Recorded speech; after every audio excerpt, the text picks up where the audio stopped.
Les témoins de Jéhovah ont lancé une campagne mondiale pour présenter la solution à la violence persistante via la revue intitulée La fin des guerres comment.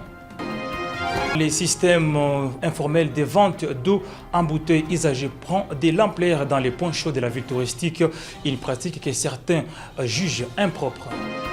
Face à la tension sécuritaire et sociale qui secoue Uvira depuis 2 semaines, le chef de l'État, Félix Tshisekedi, a dépêché quelques membres du gouvernement congolais sous la conduite du vice-premier ministre, ministre de l'Intérieur, M. Jacquemain Chabani Loukou.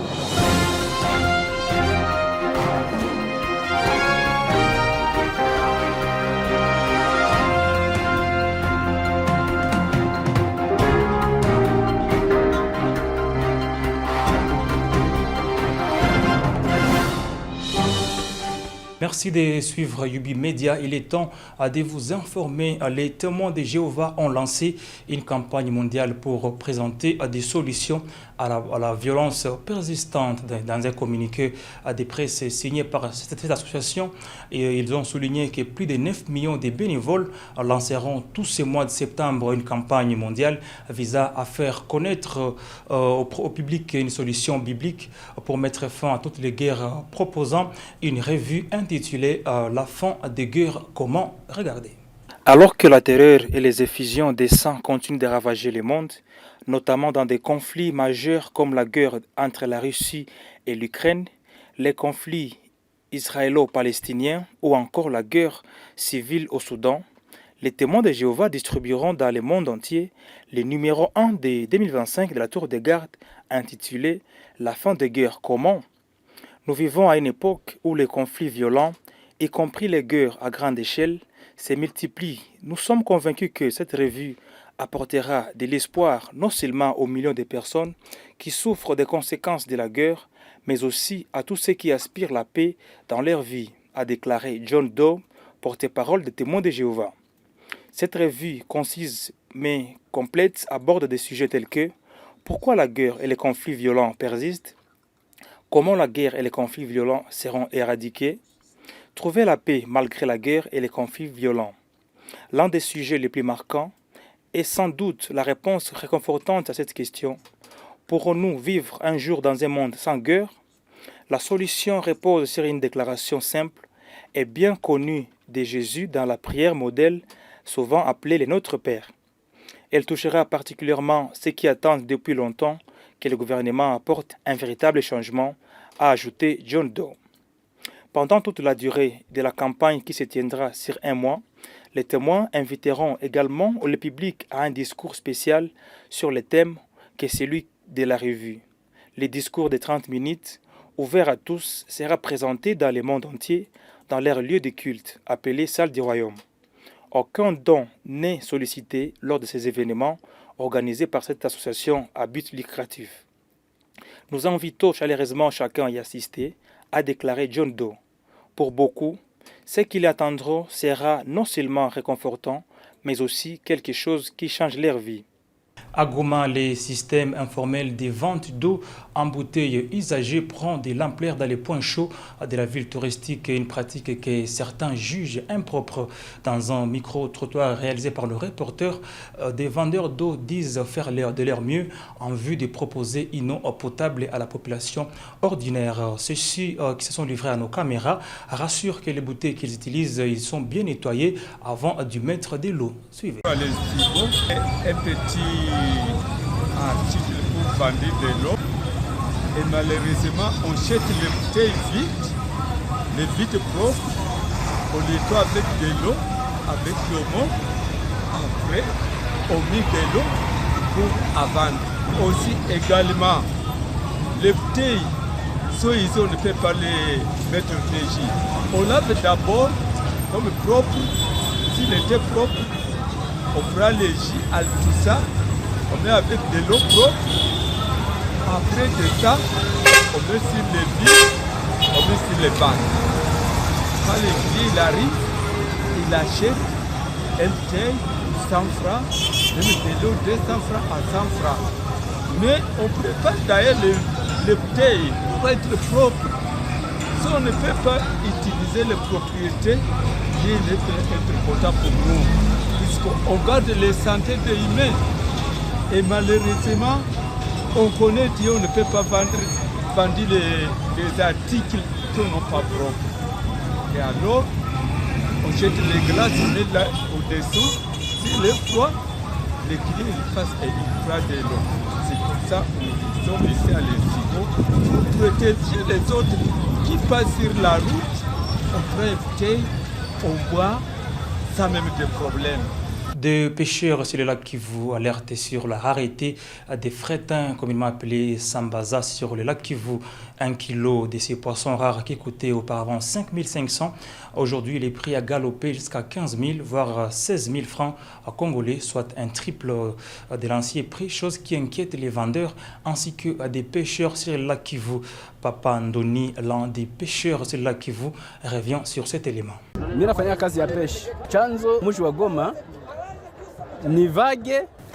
Je suis pêcheur de sambaza. Il y a une pénurie de sambaza ici. Cela est dû à de nombreuses tempêtes et la chaleur excessive de l'eau. Il y a aussi une zone de pêche où il est interdit de lancer les filets. Et les filets actuels ne sont pas adaptés. C'est pourquoi les sambazas se font rares. De plus, nous rencontrons des voleurs sur les lacs et nous agressent, nous volent et tous nos filets et nous frappent aussi. Aujourd'hui, les kilos de sambaza coûtent 15 000 francs congolais. À Uvira, le 11 septembre 2025, face à une montée des tensions sociales et sécuritaires qui secouent Uvira depuis deux semaines, le président Tshisekedi a dépêché une délégation gouvernementale de haut niveau conduite par le vice-premier ministre de l'Intérieur Jacquemain Chabani, arrivé le jeudi dans les sièges provisoire des institutions provinciales de Sud Kivu. La délégation comprenait donc Aimé Boji Sangara de l'industrie, Floribert Anzou Louni de la coopération régionale, Eliezer Tamboué, ancien combattant, et les chefs de la délégation des FRDC, le général Gilles Banza, ainsi que le commissaire général de la police nationale, Allo Ngobani. Suivez ces reportages. Ce jeudi 11 septembre 2025, la délégation du gouvernement de Kinshasa est arrivée à Uvira, conduite par le vice-premier ministre, le ministre de l'Intérieur, la Sécurité, Décentralisation et Affaires coutumières, Jacquemain Chabani Luko, accompagné des ministres d'État,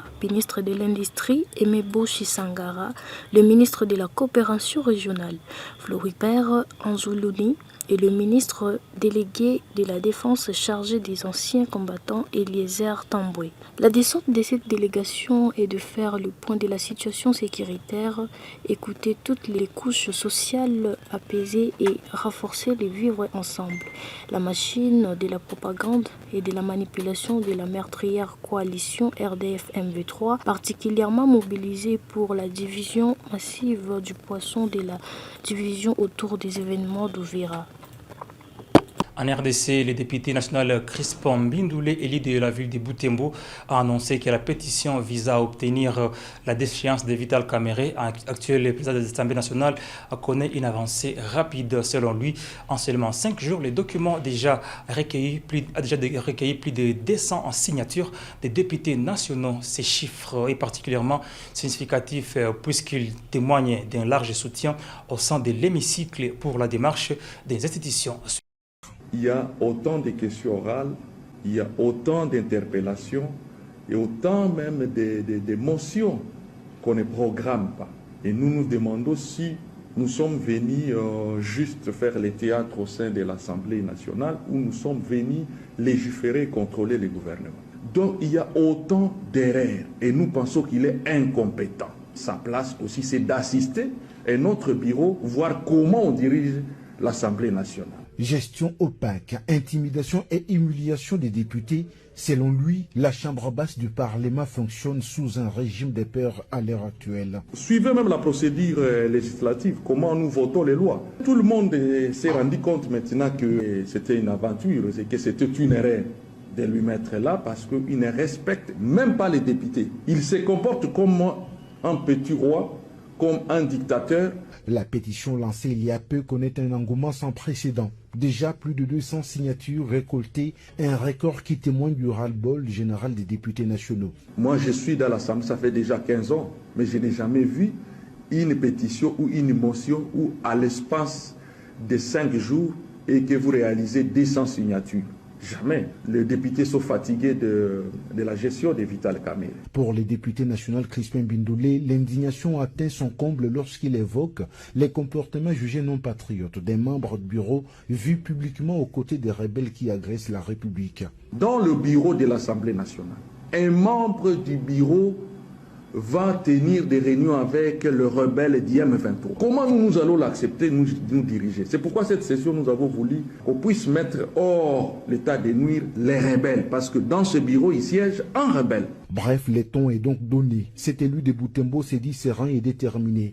Vital Kamerhe et son bureau tomberont, dit-il, avec ou sans résistance. En Suisse, au Genève, Adama Dieng, premier envoyé spécial de l'Union africaine pour la prévention des crimes, des génocides et des autres atrocités, des massacres, a salué les discours du chef de l'État Félix Tshisekedi lors d'une importante réunion des plaidoyers tenus à Genève. La rencontre organisée par Fonarev RDC, les CIAVAR et la mission permanente de la RDC auprès de l'Office des Nations Unies et institutions spécialisées à Genève, portée sur le thème 30 ans de conflits armés en RDC, appel à la reconnaissance internationale et des génocides oubliés ou ignorés à la vérité. Suivez. Excellence pour la démission, je salue le message du chef de l'État de la RDC à délivrer à ce thème comme événement.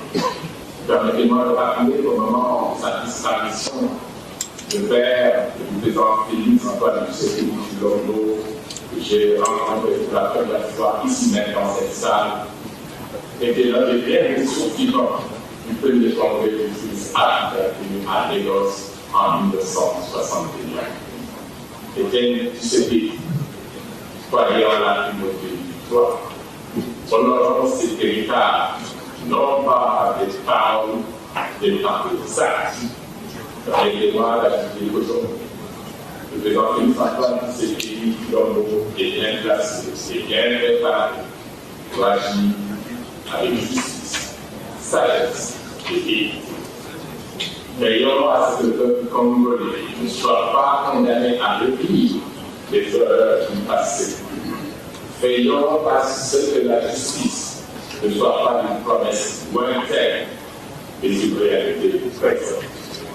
Et n'oublions pas le silence et complicité, l'indifférence et trahison, mais la vérité est le commencement de la justice. Je vous remercie. Le collectif des danseurs du Nord Kivu organise une compétition de danse qui se tiendra à partir du samedi 13 septembre jusqu'au 29 septembre, journée de la paix au niveau mondial. Rodrigo Moulonda, président des danseurs du Nord Kivu, revient de cet élément choisi par votre rédaction. Moi, c'est Guélor Moulonda, je suis artiste danseur de la ville de Goma, mais également le directeur artistique du collectif de danseurs du Kivu. Amani Dance Competition, ça veut dire d'abord c'est la paix quoi. Et c'est un concours de danse qu'on a organisé pour voir les groupes de danse qui sont là, mais également aussi leurs réflexions sur la paix. Et ça, ils vont exprimer ça en danse. C'est pourquoi le thème et la compétition s'appelle Amani Dance Competition. Pour ce samedi 13 septembre, on va commencer avec la présélection parce que nous avons une vingtaine de groupes et ils vont faire 6 minutes de prestations pour qu'ils puissent arriver à la grande finale qui sera le 21 septembre, comme ça sera la journée mondiale de la paix. Donc on va célébrer ensemble avec tous ces groupes, mais également aussi avec toute la population de Goma, parce que l'activité en soi est gratuite. Et quand l'activité est gratos comme ça, on a besoin que les gens puissent venir participer et voir aussi comment nous les danseurs on réfléchit par rapport à la paix. Le message clé de cette compétition, c'est d'abord construire un espoir et construire la paix et également aussi un espoir de vivre dans l'unité dans notre ville de Goma et partout dans le monde. Merci d'avoir regardé Yubi Media. N'oubliez pas de vous abonner sur notre chaîne YouTube Yubi Media.